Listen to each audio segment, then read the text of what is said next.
South Sudan and Sudan, a war written before the border.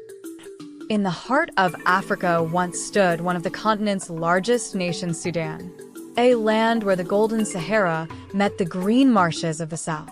But beneath that beauty, two worlds collided, Arab and African, Muslim and Christian, North and South. Long before South Sudan raised its own flag, the fire of war had already been lit. Even before independence in 1956, Southern soldiers rebelled against a Northern-led government they feared would silence them. This became the First Sudanese Civil War, a 17-year struggle over power, faith, and identity. Peace finally came in 1972 with the Addis Ababa Agreement, granting the South limited autonomy. But promises in Sudan have always been fragile. A decade later, that peace was shattered.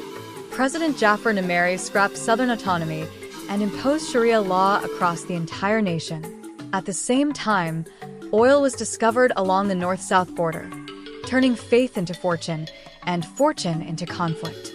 The South rose again, led by John Garang's SPLA, and what followed was one of Africa's longest and bloodiest wars.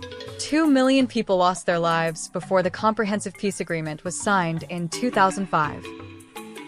The peace deal promised a vote, and in 2011, the people of the South chose independence. Tears, songs, and new hope filled the air as the world welcomed South Sudan, the youngest nation on earth. But freedom came without unity, and within just 2 years, the new country began to unravel. In 2013, power struggles erupted between President Salva Kiir and his deputy Riek Machar. Old ethnic divisions resurfaced. Soldiers turned their guns on each other, and another brutal war was born. Peace agreements came and went, but distrust ran deeper than signatures on paper. Up north, Sudan faced its own storm. After decades of dictatorship, Omar al-Bashir was overthrown in 2019. But his fall didn't bring peace. It opened a power vacuum. By 2023, fighting broke out between the Sudanese army and the Rapid Support Forces, tearing the capital Khartoum apart. From 1955 to today, one pattern never changed: the battle for power, resources, and recognition.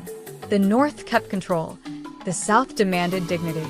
Both nations bled for it. The border may have divided Sudan into two countries, but it never divided the pain.